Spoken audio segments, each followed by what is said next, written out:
Assalamualaikum warahmatullahi wabarakatuh. Hai Sobat Mbak Tiwul, apa kabar semuanya? Semoga dalam keadaan sehat dan baik-baik saja serta dilancarkan segala urusannya hari ini ya.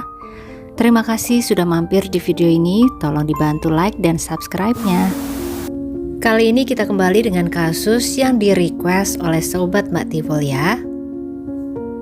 Hari Minggu tanggal 2 Februari 2025 pukul 4 sore, tim Jatan-Ras Polda Metro Jaya berhasil menangkap seorang pria yang diduga menjadi dalang dari peristiwa penyerangan di Ciracas pada akhir Januari lalu.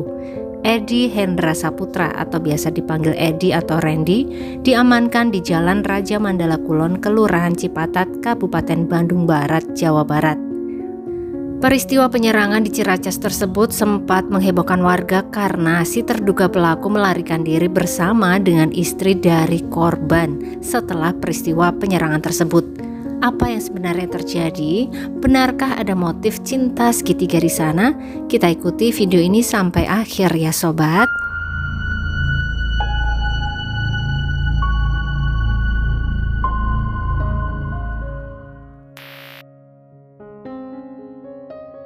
Edi Hendra Saputra adalah seorang pria berusia 37 tahun yang berasal dari Sumatera Selatan.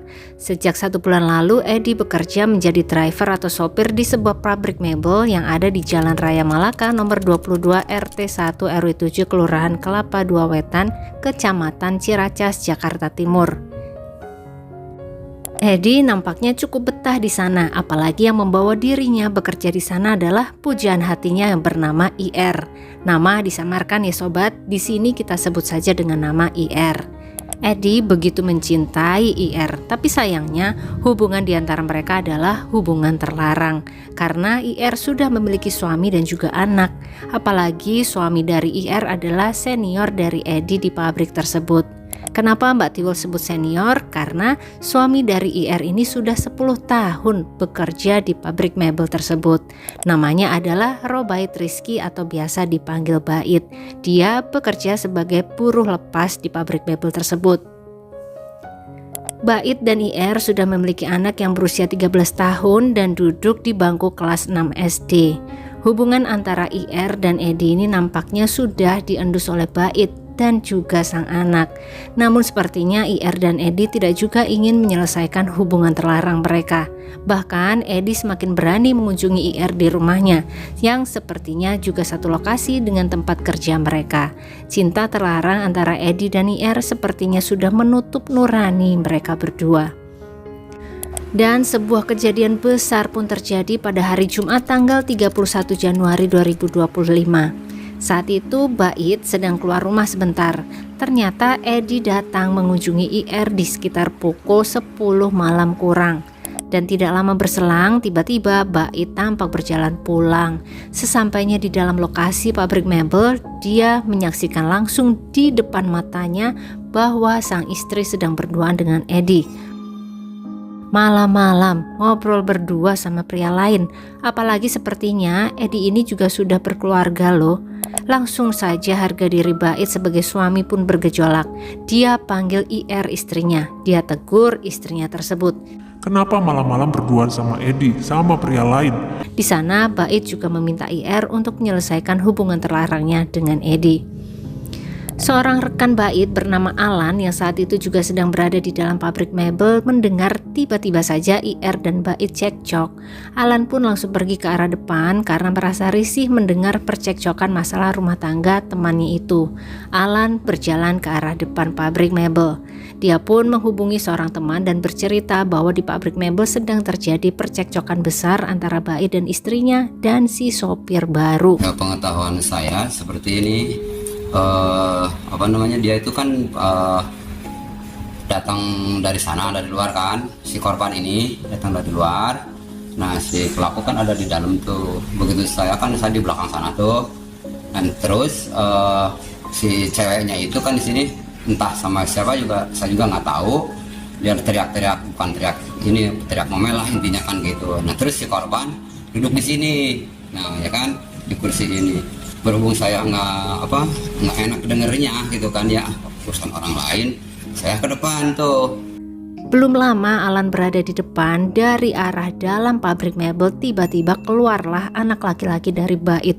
Wajahnya tampak panik sobat, tangannya tampak mengeluarkan cairan merah. Dia berteriak, "Tolong ayahku, tolong ayahku." Alan pun langsung pergi meninggalkan tempatnya bersantai. Dia lari masuk, dilihatnya tubuh bait temannya itu sudah terbaring bersimbah cairan merah di atas tanah, masih bernafas. Alan segera mencari bala bantuan. Dia berpikir bahwa temannya ini harus segera dibawa ke rumah sakit. Di tengah-tengah Alan sedang mencoba membantu bait dari arah samping, dia melihat Eddie si sopir baru tampak keluar dari kamar, kemudian berlari menjauhi mereka. Tampak IR istri dari bait mengikutinya di belakang. Alan pun dengan spontan berteriak, "Hei, mau kemana kalian? Jangan lari!" tapi kemudian dia teringat lagi bahwa bait harus segera ditolong. Konsentrasinya terpecah. Pas kita lagi sibuk nih nolongin si korban ini, ternyata pelaku keluar dari kamar sebelah melarikan diri, gitu kan. Bahkan sempat saya bilang, "Ini mau kemana lu? Sini lu, jangan kabur," gitu kan. Nah, terus dia langsung lari. Nah, otomatis kan saya nolongin si korban ini, dibawa ke rumah sakit, semuanya ke rumah sakit ke sana gitu. Hingga akhirnya dia membiarkan si Eddie dan IR kabur dan membawa bait ke RSUD Ciracas, berharap nyawa temannya tersebut masih bisa diselamatkan. Namun sayang sekali sobat, saat berada di atas kendaraan yang menuju ke rumah sakit, nyawa bait tidak lagi bisa tertolong. Bait menghembuskan nafas terakhirnya di perjalanan menuju ke rumah sakit. Alan pun tetap membawa rekannya tersebut ke rumah sakit terdekat, sekaligus dia langsung membuat laporan ke kantor kepolisian setempat. Tidak lama, polisi pun segera mendatangi lokasi kejadian perkara. Mereka juga membawa tubuh tidak bernyawa bait ke Rumah Sakit Polri Kramat Jati untuk divisum, mencari tahu apa penyebab hilangnya nyawa bait. Keterangan dari beberapa saksi juga dikumpulkan. Salah satunya ada kesaksian Alan, si saksi kunci, dan juga anak laki-laki dari bait. Dalam kesaksiannya, Alan menyampaikan bahwa kemungkinan besar yang menjadi pelaku penyerangan adalah Eddie, si sopir baru. Dan Alan juga sempat melihat bahwa Eddie sempat masuk ke kamar untuk mengambil pakaian sebelum dia melarikan diri bersama istri dari bait si korban. Dari keterangan anak laki-laki bait, polisi juga mendapatkan informasi yang sama bahwa pelakunya adalah kekasih ibunya. Karena saat si pria tersebut menyerang ayahnya, anak laki-laki ini sempat mencoba melawan sampai-sampai jari tangannya ikut terkena serangan sajam dari si pelaku. Sampai sini Mbak Tiwul jadi sedih ya sobat.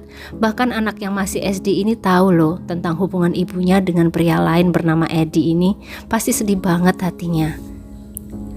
Hasil visum dari rumah sakit juga sudah keluar, di mana mereka menyatakan bahwa pada tubuh korban terdapat beberapa bekas serangan sajam di bagian ulu hati, kepala, dan juga tangan. Bahkan jari tangan korban sampai ada yang terpisah. Polisi pun merasa sudah mendapatkan data-data yang solid dan akurat, tinggal fokus mencari lokasi pelarian dari Eddie, si tersangka utama. Tidak sampai 2 hari kemudian, pada hari Minggu tanggal 2 Februari 2025, tim kepolisian berhasil mengendus keberadaan Eddie. Mereka segera menuju ke daerah Jawa Barat, tepatnya Kelurahan Cipatat, Bandung Barat. Dan pada pukul 4 sore, Eddie berhasil mereka tangkap. Selesai sudah pelarianmu, Eddie.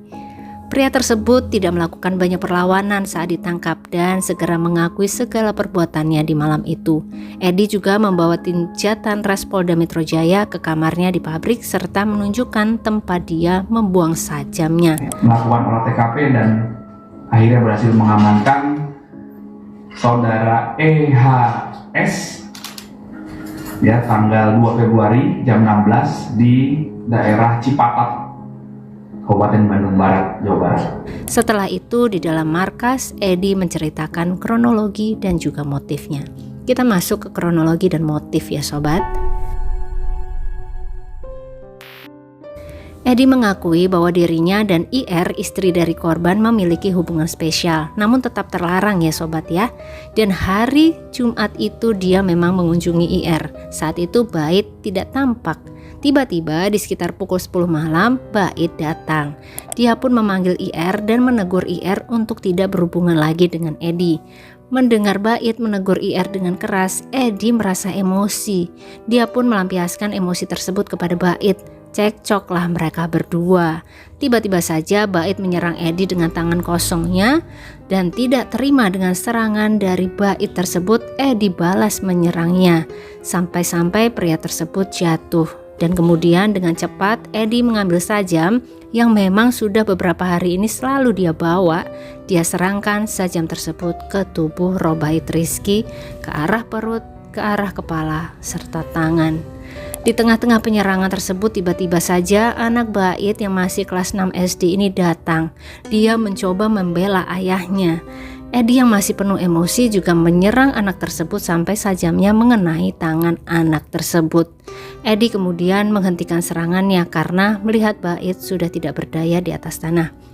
Edi berlari masuk ke kamarnya, mengambil pakaian dan melarikan diri dari sana. Tidak lupa dia mengajak IR, wanita milik orang lain yang menjadi pujaan hatinya. Motifnya adalah karena tidak terima saat Bait menegur IR dengan keras di hadapannya. Di mana Edi ini begitu mencintai IR yang sebenarnya adalah masih menjadi istri sah Bait. Jadi modus operandinya, pelaku diduga menjalin hubungan percintaan dengan istri korban.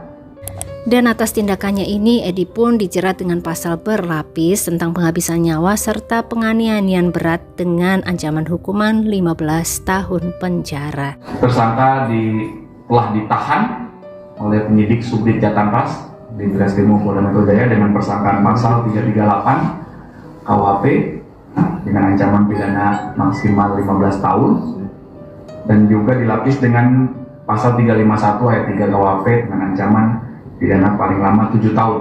Kenapa ya kok nggak dikenai berencana? Kan Edi sudah mengaku bahwa dia membawa-bawa sajam itu sudah berhari-hari sebelumnya.